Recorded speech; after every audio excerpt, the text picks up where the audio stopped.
The year was 2347, and the planet called New Busan was the pride of human expansion. It sat at the edge of known space, far from Earth, but full of life and hope. Green fields stretched across its surface. Rivers flowed clean and clear, and in every city and every town, the sound of children laughing filled the air.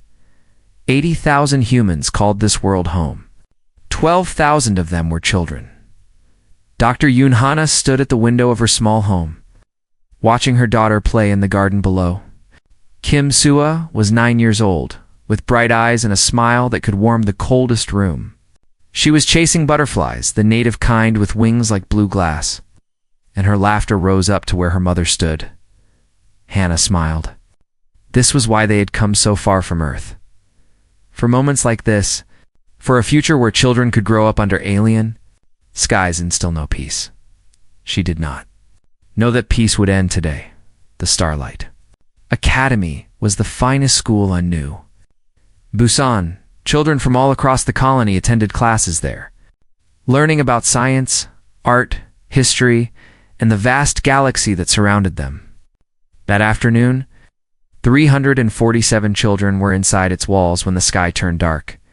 The Veldra ships came without warning. They were large and gray, shaped like floating stones, and they descended from the clouds like a nightmare made real. No one had seen them enter the system. No one had detected their approach. They simply appeared as if the universe itself had betrayed humanity. Captain Li Wu-jin was the first officer to respond. He was young, only 28 years old, but he had sharp instincts and a mind built for crisis. When his console lit up with emergency signals, he did not hesitate. He ran to the command center and began issuing orders, but it was already too late. The Veldra moved fast. Their soldiers, tall creatures with gray skin and 4 arms, poured out of landing craft and surrounded the school. They did not speak. They did not negotiate. They simply began taking children. Parents screamed. Teachers tried to fight back. Local security forces fired their weapons, but Veldra armor absorbed the shots like water-absorbing stones. Within 20 minutes, the school was empty. 347 children. Gone. Dr. Yoon Hana arrived at the scene just as the last Veldra's ship lifted into the sky. She had run the entire way from her home, her lungs burning, her heart pounding. She pushed through the crowd of crying parents and stared up at the gray ships. As they rose higher and higher, Su-Ah was on one of those ships. Her daughter, her only child, Hannah, fell to her knees. The world around her became silent. She could see mouths moving, people shouting, but she heard nothing.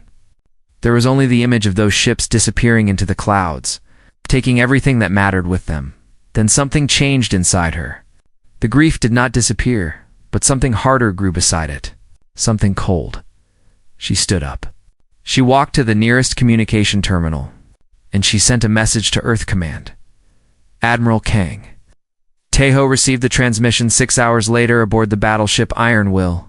He was 54 years old, a veteran of 3 conflicts, and known throughout the fleet for his calm nature. In 30 years of service, no one had ever seen him lose his temper. He read the message twice. Then he read it a 3rd time. The bridge crew watched him carefully. They had never seen his face look like this before. His expression had not changed much.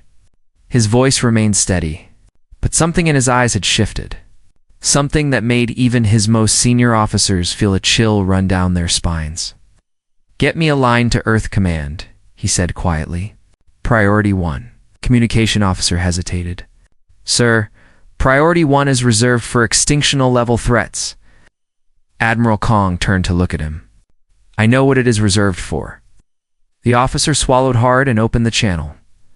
On the Galactic Council station, far across the galaxy, a warning had arrived hours before the attack.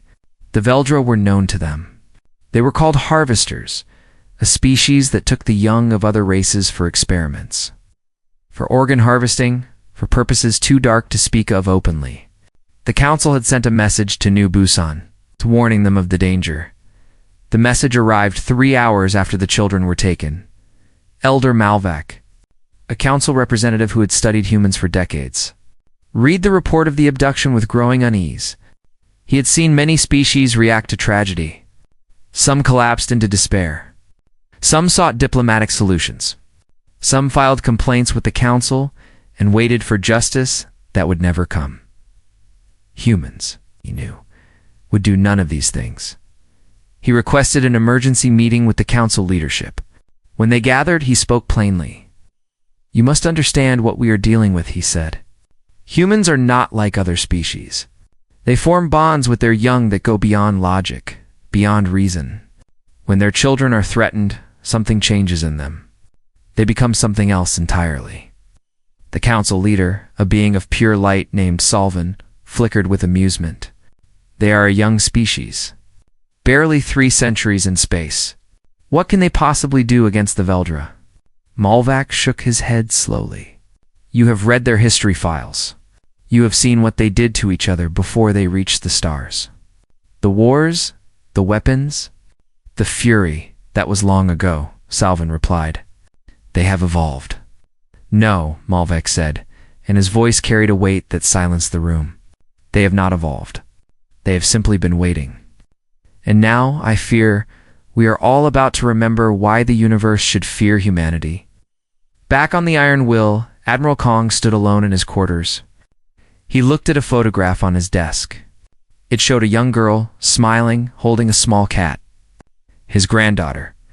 She lived on Nubus AN. She was one of the 340-7. He set the photograph down gently. Then he walked to the bridge and addressed his crew. "Set course for Earth," he said. "We have work to do." The news spread across human space like fire through dry grass. Every colony, every station, every ship received the same message. Children taken. 347 of them. Stolen from their school by an alien species called the Veldra. Within hours, the anger began to build. On Earth, General Park G1 stood before the assembled military council in the deep bunker beneath Seoul. She was 61 years old. Small in stature, but immense in presence. She had led humanity's defense forces for 12 years. And in all that time, she had never called an emergency assembly of this level. "You have all seen the reports," she said, her voice steady and cold. "The Veldra attacked without provocation. They took our children. They did not make demands. They did not attempt a negotiation.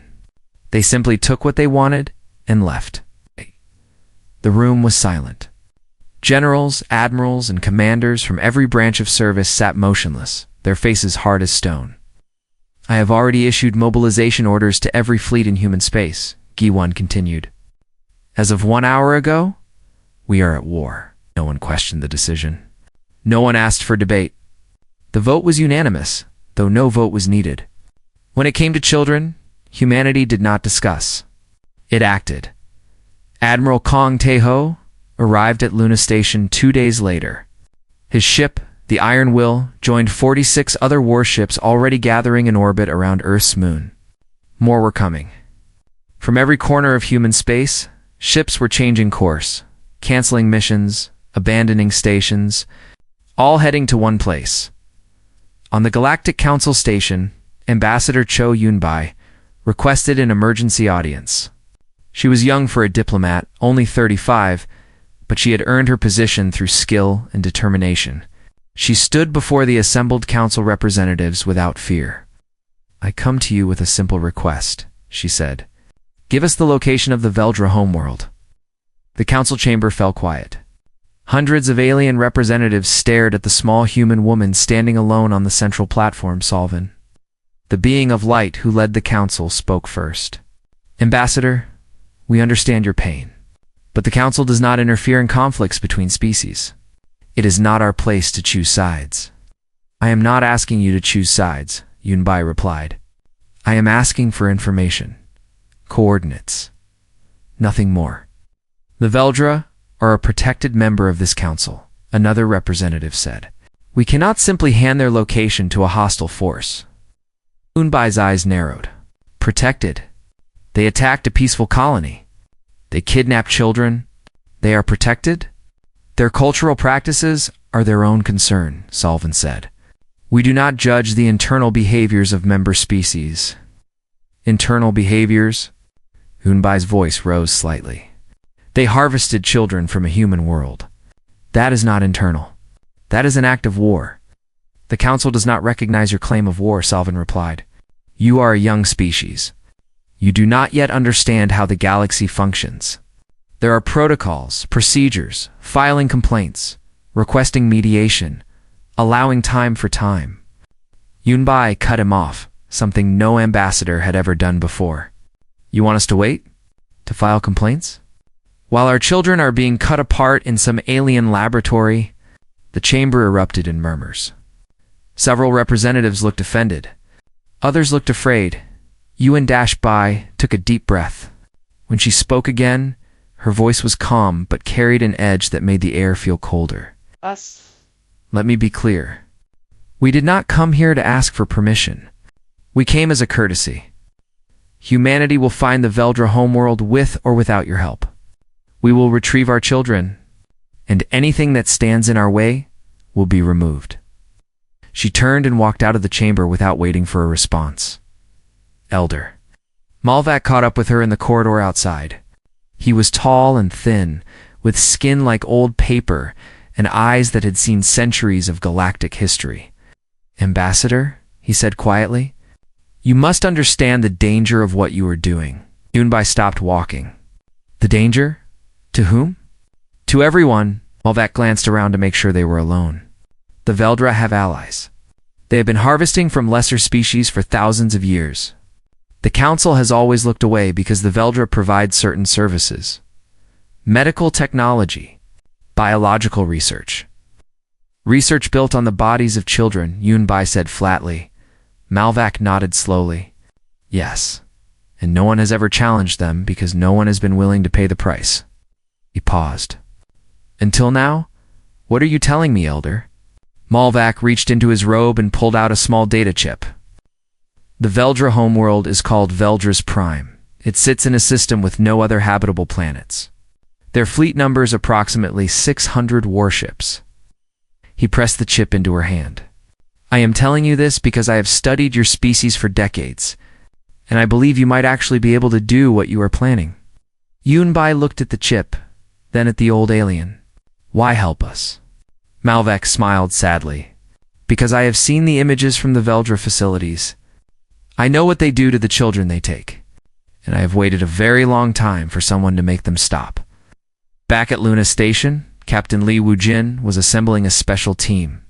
They would travel ahead of the main fleet, gather intelligence, find exactly where the children were being held. Dr. Yun Hanna had demanded to be part of the mission. Command had refused at first, but she would not be turned away. My daughter is on that planet, she told Li. I will find her, with or without the fleet's permission. Li looked at her for a long moment. He saw the fire in her eyes, the same fire that burned in every human heart at that moment. He nodded.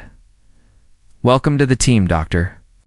2 days later, the Galactic Council received reports that 47 human warships had departed Earth space without authorization, heading toward Veldra territory by the time they realized what was happening.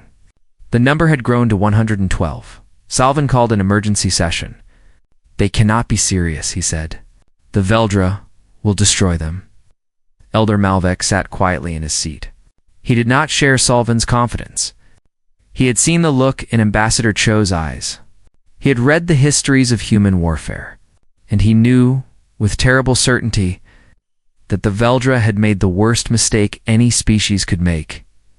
They had given humanity a reason to come for them. The Veldra outpost floated in the darkness between stars. It was a small station, used for communication and supply runs.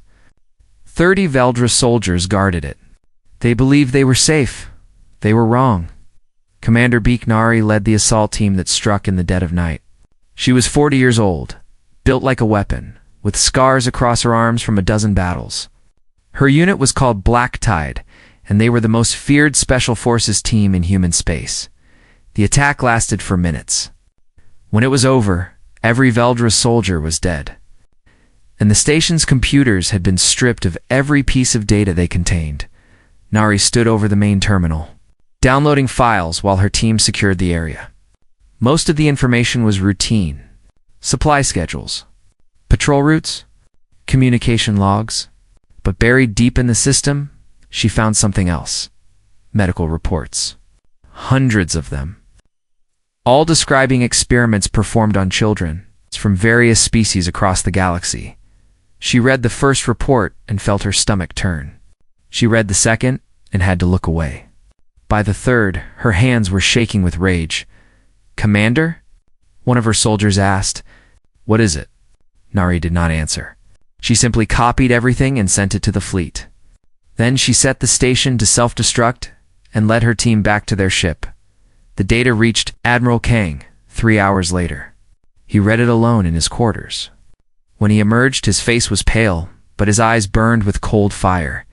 He called a meeting of all ship captains.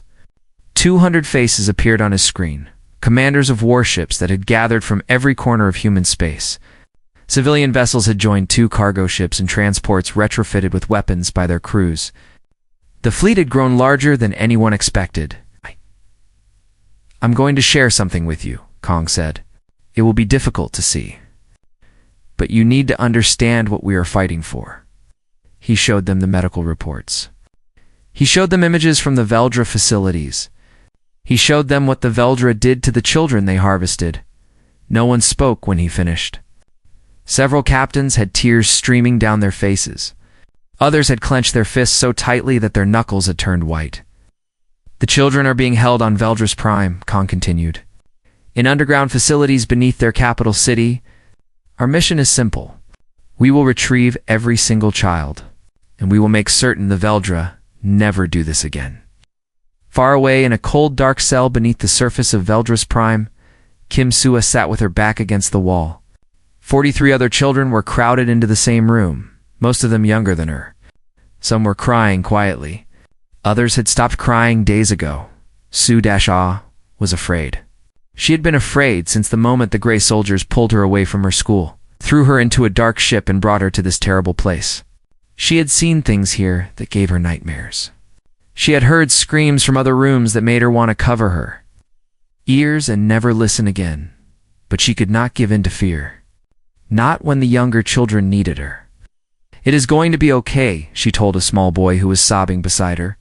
"Someone will come for us." "I know they will." "How do you know?" the boy asked. Su-Ah thought of her mother. She thought of the stories her mother had told her about Earth, about the long history of humanity, about all the terrible things humans had survived and overcome. "'Cause that is what humans do," she said. "We never leave our people behind." The Veldra High Council met in their great chamber, a massive room carved from black stone deep beneath their capital. They had received reports of the human fleet approaching their borders. 600 Veldra warships had been mobilized to meet them. "This is nothing to worry about," the High Minister said. He was old, even by Veldra standards, with gray skin that had turned almost white with age. "The humans are primitive. Their ships are slow. Their weapons are weak. We have crushed species far more powerful than them. Reports say they have 400 ships," another council member said. "That is more than we expected." 400 ships of inferior design," the High Minister replied. "Our fleet will destroy them before they reach our world. This will be remembered as the day humanity learned its place in the galaxy." None of them noticed the small human probe drifting through their system, recording everything. Transmitting data back to the approaching fleet, Captain Li Wujin studied the probe's data aboard his ship. He had managed to slip past the Veldra patrols using a captured Veldra transport. Dr. Yoon Hanna sat beside him, analyzing the scans of the underground facility. "There," she said, pointing to a section of the map. "That is where they are keeping the children. Level 7, Sector 4. Heavy security, but accessible through the maintenance tunnels." Lee nodded. "We will need a distraction. Something to pull their forces away from the facility. The fleet can provide that," Hanna said. "Once the battle begins, every Veldra soldier will be focused on the sky." Lee looked at her.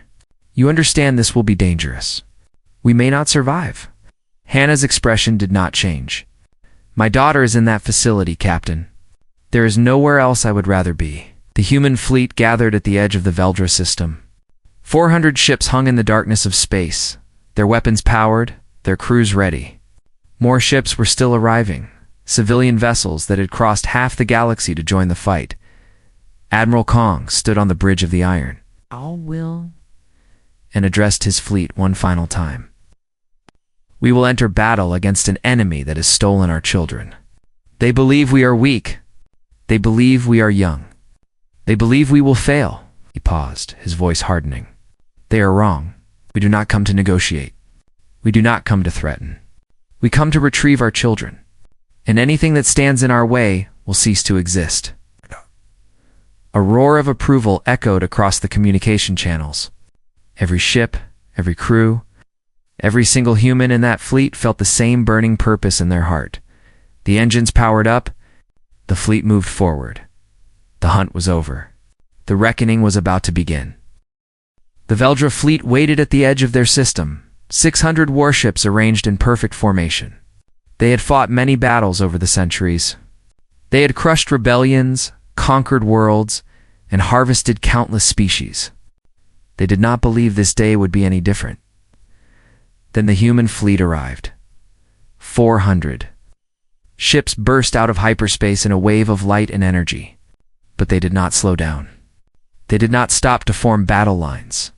They simply kept coming, accelerating toward the Veldra fleet at speeds that should have been impossible. The Veldra commander stared at his screen in confusion. What are they doing? This is not standard battle protocol. He would never understand that humans did not follow standard protocols. Not today. The first wave of human ships released thousands of small drones. The drones were cheap, simple, and packed with explosives. They swarmed toward the Veldra fleet like angry insects. Too small to target effectively, too numerous to ignore. The Veldra ships opened fire. They destroyed hundreds of drones. Thousands more kept coming. Then the drones reached the fleet and began to detonate. Pilot Shin Hu-sung led his squadron through the chaos. He was 26 years old, the youngest ace in the human fleet. With reflexes so fast that other pilots called him supernatural.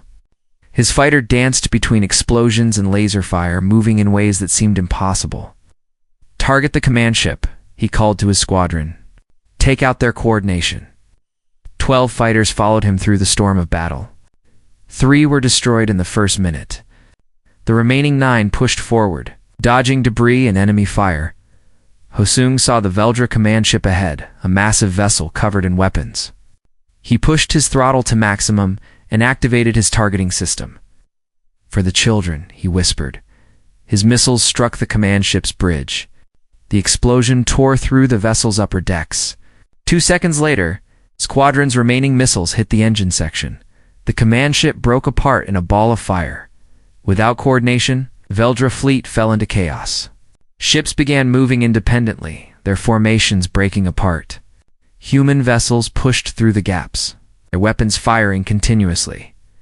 Admiral Kong watched the battle from the Iron Will's bridge. His face showed no satisfaction, no triumph, only cold determination. Order all ships to press the attack, he said. Do not let them regroup. The battle lasted 3 hours.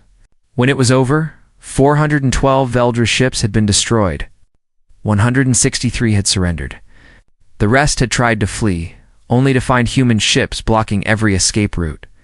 Human losses were heavy too. 87 ships destroyed.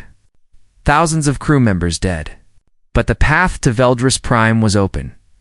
Commander Beak. Nari's dropship broke through the atmosphere as orbital bombardment began around them. Human ships targeted military bases, defense platforms, and government buildings.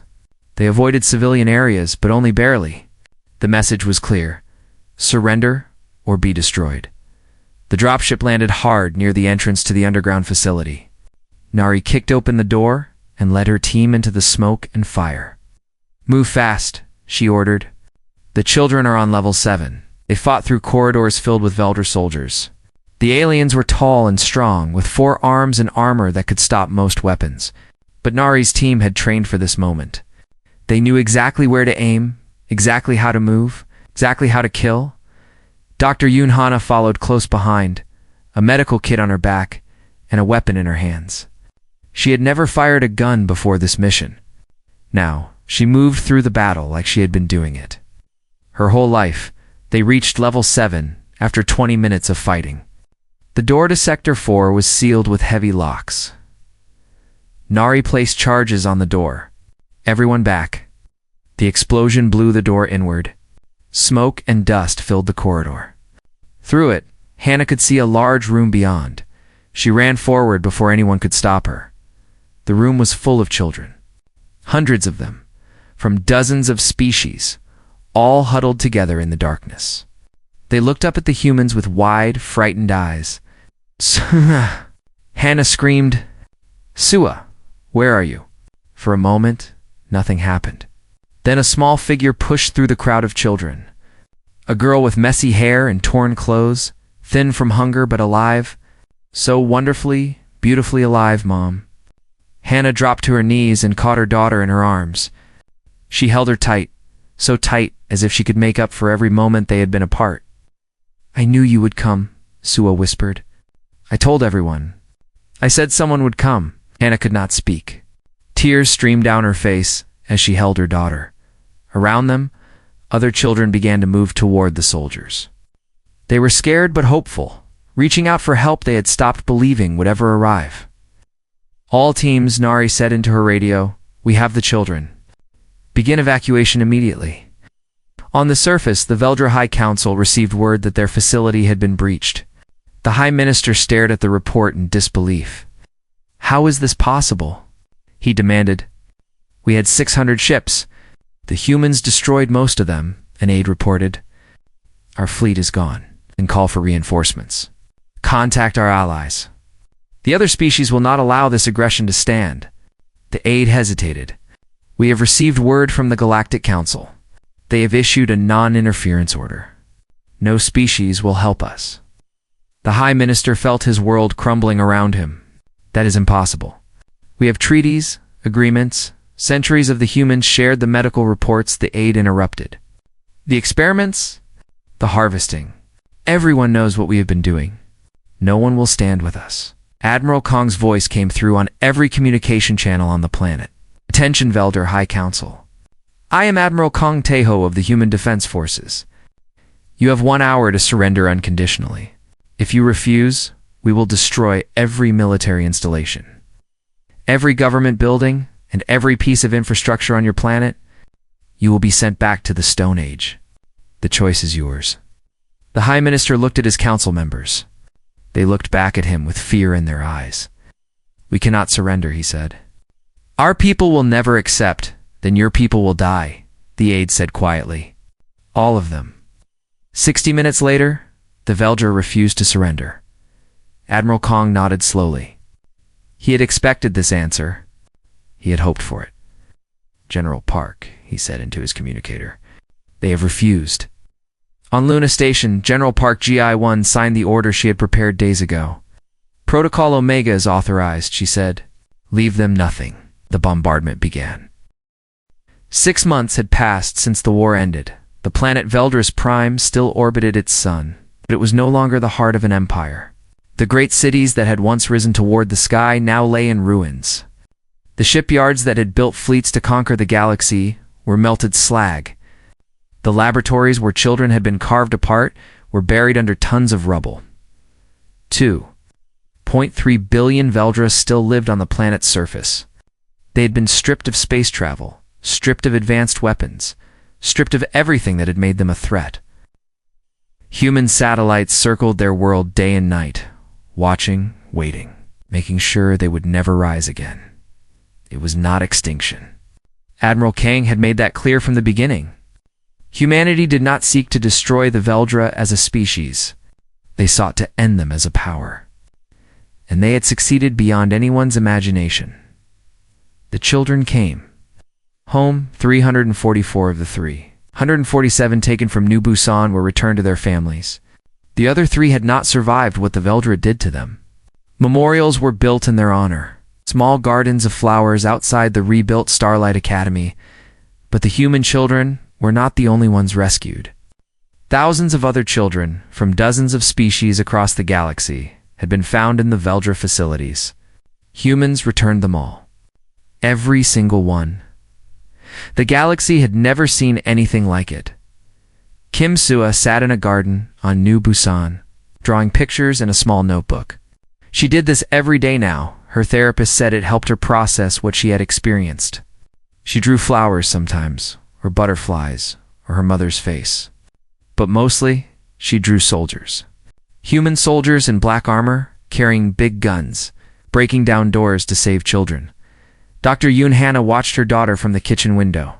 The nightmares still came, 2 or 3 times a week. Some nights Sua woke up screaming, crying for help that had already arrived months ago. The healing would take time, maybe a lifetime.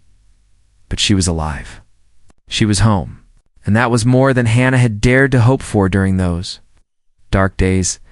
She had left her research position to become an advocate for colony defense. She traveled between human worlds now, speaking to governments and military leaders, pushing for the creation of a permanent rapid response force. Never again, she told them. Never again would human children wait alone in the dark. On the Galactic Council station, Ambassador Cho Yoon requested one final audience. The chamber was full when she arrived. Every species that had a seat on the council had sent representatives.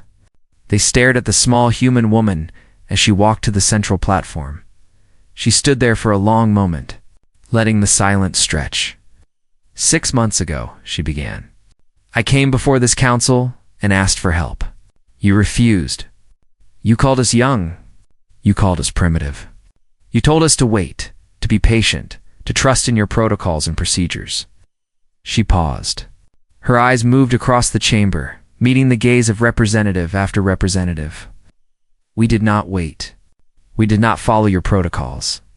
We went to Veldris Prime. We retrieved our children. And we broke the power of a species that had been harvesting the young of this galaxy for thousands of years. Murmurs rippled through the chamber. Yeonbai raised her hand, and they fell silent. You called us young, and you were right. By your standards, humanity is an infant species, barely taking our first steps among the stars. But let me tell you what we learned in our short time on Earth. We learned that the universe is cold and cruel, and does not care about justice. We learned that evil will grow if no one stops it. And we learned that sometimes being young means being willing to do what older, wiser species have forgotten how to do. She straightened her shoulders. I stand before you today not to apologize, not to explain, not to ask for forgiveness. I stand here to deliver a promise. Her voice hardened. Touch a human child and there will be no trial. There will be no debate. There will be no mercy. Only silence where your civilization once stood. This is not a threat. It is simply the truth. And every species in this galaxy would be wise to remember it. She turned and walked out of the chamber. No one tried to stop her. No one said a word. Elder Malvac sat alone in his quarters that night, writing in his personal journal. He had kept records for centuries, documenting the rise and fall of species across the galaxy. Now he added a new entry. Today, I witnessed something that has not happened in 10,000 years. The Galactic Council was silenced by a species younger than most of our buildings. The humans have sent a message that will echo through history. They will burn the stars themselves to protect their young. And I believe every word. He set down his pen and looked out the window at the distant stars. The universe has changed. I do not know if it has changed for better or worse. But I know this. I am glad I lived to see it. Admiral Kung Tae-ho retired from service 3 months after the war ended. He had given 40 years of his life to the fleet and he was tired. But before he left, he made one final visit. The memorial for the 3 children who did not come home was a small garden near the center of New Busan's capital. Each child had a tree planted in their memory. Young trees that would grow tall over the years. Kong stood before his granddaughter's tree. She had been 7 years old. She had loved cats and strawberry ice cream and stories about space explorers. She had died on a cold table in a Veldro laboratory, alone and afraid. He had not been able to save her. That failure would haunt him for the rest of his life. I am sorry, he whispered. I should have been faster. I should have. He stopped. There were no words that could undo what had happened. No victory that could bring her back. He could only stand there, an old man with tears on his face, and hope that somewhere, somehow, she knew that he had tried. Years passed. Kim Sua grew up. She graduated from school with honors. She applied to the Fleet Academy. On her application, under the question reason for enlistment, she wrote 7 words that made the reviewing. Officers fall silent. So no child. Waits alone again. She was accepted immediately. On her first day at the academy, she walked past a large statue in the main courtyard. It showed a group of soldiers breaking through a door, light streaming in behind them. The plaque at the base read, "We came for our children." Hua stopped and looked up at the statue for a long moment. She remembered the sound of that door exploding. She remembered the light flooding into the darkness. She remembered her mother's voice, calling her name. She straightened her uniform and walked toward her future. The galaxy had learned its lesson, but there would always be new threats, new dangers, new species who thought they could prey on the weak without consequence. When they came, humanity would be ready, and so would she.